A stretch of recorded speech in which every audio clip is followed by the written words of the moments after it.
Welcome back to the channel Shashank this side. Will talk about self love. कई बार मैंने videos बनाई है सेल्फ लव पे and why you need to inculcate this habit of self compassion and self love, और क्यों तुम्हें self hatred नहीं करना चाहिए। बट मैं बहुत डोमिनेंटली देखता हूँ कि लोग कंफ्यूज हो जाते हैं the difference between self love, complete self acceptance and not improving. तुम्हें कभी भी सेल्फ लव को आगे ना बढ़ने का रीज़न नहीं बनने देना। You never want to do that. Self love का मतलब ये नहीं है कि यार हम तो जैसे हैं, सेल्फ एक्सेप्टेंस हम स्वीकार करते हैं, चाहे खुद को पता है, चाहे अंतरात्मा को पता है कि 10 चीज़ें हैं जो बंदे के साथ ख़राब है। This is not self love. Self love is accepting who you are in the current situation और उस चीज़ के साथ पेशेंस रखना। चलने का तो प्रयास करना ही है भाई, वो तो जीवन है। अगर तुम रुक गए तो फिर जीवन कैसा। तुम्हें ट्रूथ की तरफ आगे बढ़ना ही है, तुम्हें बेहतर की तरफ आगे बढ़ना है। बट द थिंग इज़ कि उस बढ़ने में तुम्हारे को चोट लगेगी, तुम गिरोगे, एक लेवल का पेन होगा, कंप्लीट मेटामॉर्फोसिस होगा। तुम बिना दर्द के लाइफ में ग्रो करते ही नहीं। लेकिन जब वो दर्द होगा तो एक आवाज़ तुमसे ये कहेगी कि तू गलत है, देखा, तू डिज़र्व नहीं करता, तू ये है। एक कांस्टेंट वॉइस चल रही होती है विच सेज कि तुम छोटे हो, तुम्हारे बस का कुछ नहीं है, देखा। उस समय पे ये एक्सेप्टेंस रखना कि यार मेरे अंदर कमी थी, मैं प्रयास कर रहा हूँ। This is self love. Self love का मतलब ये नहीं है, बहुत लोग कन्फ्यूज़ हो जाते हैं कि यार ठीक है हम तो ऐसे हैं जी, ऐसे ही रहेंगे, दिस इज़ सेल्फ कंपैशन। ये सेल्फ कंपैशन नहीं है। सच की तलाश तो तुम्हें करनी ही पड़ेगी। And if somehow you are unconsciously blessed और कर्स्ड विथ कॉन्शियसनेस, तुम्हें सच की तरफ जाना पड़ेगा, अदरवाइज तुम नहीं जी पाओगे। तुम्हारे अंदर कुछ तुम्हें कचोटता रहेगा। And self love, self compassion, true self love यही है कि यू रियलाइज़ कि हम अपनी बायोलॉजिकल, इंटेलेक्चुअल, फिजिकल नीड्स से लिमिटेड हैं। You can not become a body builder the next month. समय लगेगा, और इस समय को अप्रिशिएट करना, अपनी करंट हालत में खुद को स्वीकार करना और उसको चेंज करना is the real self compassion. This is radical acceptance. जब तुम स्वीकार करके बैठ गए हो कि यार ठीक है, मुझे नींद आती है, मुझे थकान लगती है कोई बात नहीं, जीवन ऐसे ही चले जा रहा है, this is not self love. ये तो बल्कि इतना बड़ा फॉर्म ऑफ सेल्फ हेट्रेड है, मैं क्या बताऊँ।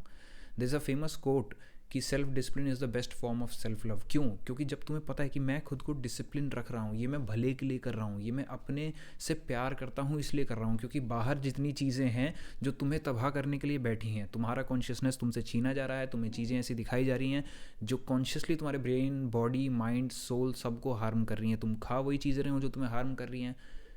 तो किस तरीके से तुम अपने आप से प्यार करते हो अगर तुम उन चीज़ों के साथ रोज़ उठ बैठ रहे हो। तुम्हें खुद से प्यार करना सीखना पड़ेगा, ना सिर्फ इस लेवल पर कि मैं खुद को एक्सेप्ट कर रहा हूँ, बट इस लेवल पर भी कि मैं खुद को एक्सेप्ट कर रहा हूँ और मैं चेंज होना चाहता हूँ। और चेंज होने पर मैं कई बार गिरूँगा क्योंकि मैं प्रयास कर रहा हूँ।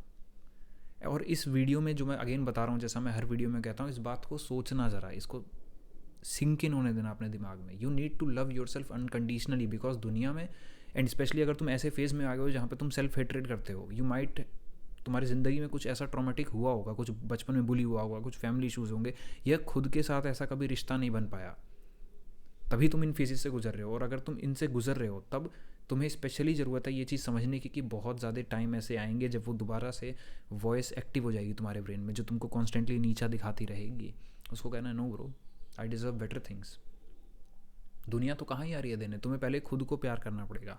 और उस प्यार का सबसे बड़ा फॉर्म खुद को चेंज करना भी है। All my videos are based around changing your life, या फिर किस तरीके से तुम लाइफ को बेटर करो, because it is the utmost form of self love. Self discipline is utmost form of self love. तुम्हें मालूम है कि 8 घंटा टेबल पे बैठने में, नई बुक्स पढ़ने में, नई चीज़ें करने में, नई स्किल्स सीखने में एक लेवल का दर्द है, क्योंकि तुम आलसी नहीं हो सकते अगर तुम एम्बिशियस हो। लेकिन तुम उस आलस को त्यागने को तैयार हो क्योंकि तुम खुद से प्यार करते हो। और जब तुम गिरोगे तो वो आवाज़ दोबारा से हावी होगी, बट तुम्हें दिमाग में ये चीज़ एक्टिव रखनी है कि there will come a time जब वो वॉइस मुझसे कॉन्स्टेंटली बोलने लग जाएगी कि देखा, तो तेरे तो बस का ही नहीं था, तू तो ऐसा ही है, ये चलना ही नहीं था, इसीलिए तेरा कोई दोस्त नहीं बनता, इसीलिए कोई बात नहीं करता, ये है वो है, दुनिया भर की चीज़ें। True self love is that जब तुम उस समय पे कह पाओ, ओके ब्रो, ट्राई किया था मैंने, कौन ट्राई नहीं करता। एक आवाज़ तुम्हारे दिमाग में डेवलप हो चुकी है जिसको तुमने काफ़ी समय से सुना है, इसलिए अब वो तुम्हें सुनाती है कि you are not worthy, but by virtue of being human you are worthy. भाई, तुमने जन्म लिया इस धरती पे, तुम्हारी सोल हर चीज़ बेहतर डिजर्व करती है, ना सिर्फ बाहर बल्कि अपने अंदर भी। और शुरुआत होगा अपने अंदर से, फिर वो इवेंचुअली बाहर भी मैनिफेस्ट हो जाएगा। When you love your self, people will love you, people will love you. So true self love ये नहीं है कि बैठे रहें पड़े रहें. कई बार लोग कहते हैं कि भाई हमने तो एक्सेप्ट कर लिया है, जीवन है जैसा. भाई जीवन की रियलिटीज़ एक्सेप्ट करो, पर खुद को थोड़ी एक्सेप्ट करना है. फिर तुमने क्या एक्सेप्ट किया? फिर तो तुमने गलत चीज़ एक्सेप्ट कर ली. लाइफ भर अगर तुम स्टैगनेंट रह गए, यार रेस्ट करना मैं जानता हूँ, बर्नआउट में समझता हूँ, मैं नहीं रिकमेंड करूँगा बर्नआउट में काम करते चले जाओ, ना मैं उतना कभी रिकमेंड करता. बट ये भी तो सेल्फ हेट ही है, जहाँ तुम खुद को मान चुके हो. और स्पेशली एक समय पे अगर तुम बढ़ना चाहते थे, आज तुम नहीं बढ़ना चाह रहे क्योंकि हमने समाज की रियलिटी देख लिया, क्योंकि हमने दुनिया की रियलिटी देख लिया, क्योंकि एंग्जाइटी डिप्रेशन ने, सेल्फ हेट ने हमें घुटने पे ला के टेक दिया है, तो हम एक्सेप्ट कर चुके हैं. अरे एक्सेप्ट नहीं भाई, रेस्ट ले ले. कितना रेस्ट चाहिए? 3 महीना, 4 महीना, 5 महीना, गो रेस्ट कर भाई, कोई दिक्कत नहीं है.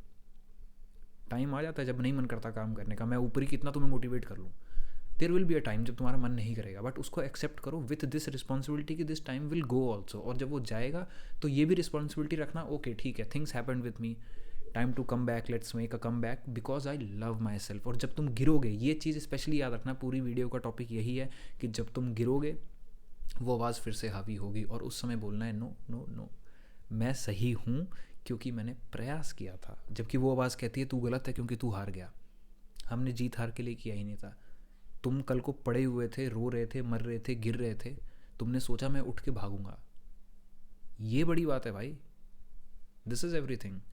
आधी दुनिया यही नहीं कर रही है, तुमने तो प्रयास किया. तो उस आवाज़ को तो जीतने मत दो भाई. अगर किसी आवाज़ को जीतने देना है तो इस आवाज़ को, जो मैं तुमसे कह रहा हूँ, यू आर अ विनर क्योंकि तुमने ट्राई किया. अरे रिजल्ट किसके हाथ में है भाई? रिजल्ट तो अर्जुन के हाथ में भी नहीं था, तभी तो परेशान थे. तो वो इतने बड़े योद्धा, रिजल्ट किसी के हाथ में नहीं है भाई. काम करो. और अगर तुम काम कर रहे हो, if you are working to the best of your capabilities, हर दिन प्रयास कर रहे हो, आएंगी दिक्कतें तो आती हैं ना. उसके लिए तुम वे आउट ढूंढ रहे हो, प्लान ढूंढ रहे हो, मैनेजमेंट ढूंढ रहे हो, आइडियाज़ लर्न कर रहे हो. ये भी अपने आप में बहुत बड़ी बात है. और आइडियाज़ लर्न करने से एक चीज़ और कहूँगा, भैया इनको अप्लाई कर लेना, क्योंकि फिर वो बड़ी बात नहीं है. वो फिर सेल्फ हेट ही है कि तुम पढ़ते जा रहे हो, सुनते जा रहे हो, लाइफ में कभी अप्लाई नहीं कर रहे. मैंने बहुत सुना है, लेकिन जिस दिन से मैंने अप्लाई करना शुरू किया, ग्राउंड पे चेंज करना शुरू किया, my life turned completely 360 degree. Completely भाई सही हो गई सारी चीज़ें. I feel happy, I feel integrated each and every day. And I want कि मेरी तरह जितने भाई बहन हैं वो सारे सही फील करें अपने बारे में और चेंज करें ग्राउंड लेवल पे. And that is why this channel, hopefully this give you 1% clarity. तो सेल्फ लव का मतलब ये नहीं है कि खुद को हम गलतियों के साथ स्वीकार करते हैं. नहीं, हम स्वीकार करते हैं कि हम गलत हैं, विथ नोइंग कि हम सही करेंगे, एंड अगेन नोइंग कि उस सही करने में गलतियाँ आएंगी तो हम कोई बात नहीं, खुद को गाली नहीं देंगे, हम दोबारा से सही करेंगे. So this was the idea. Hopefully this give you 1% clarity in your life. इसको सिंक इन होने देना आइडिया को. अगली वीडियो तुरंत देखने मत चले जाना, थोड़ी देर इस आइडिया के साथ बैठो, इसको ऑब्जर्व करो और देखो कैसे तुम्हारी लाइफ में ये सेल्फ हेट्रेड तुम्हें नीचे ले जाती है.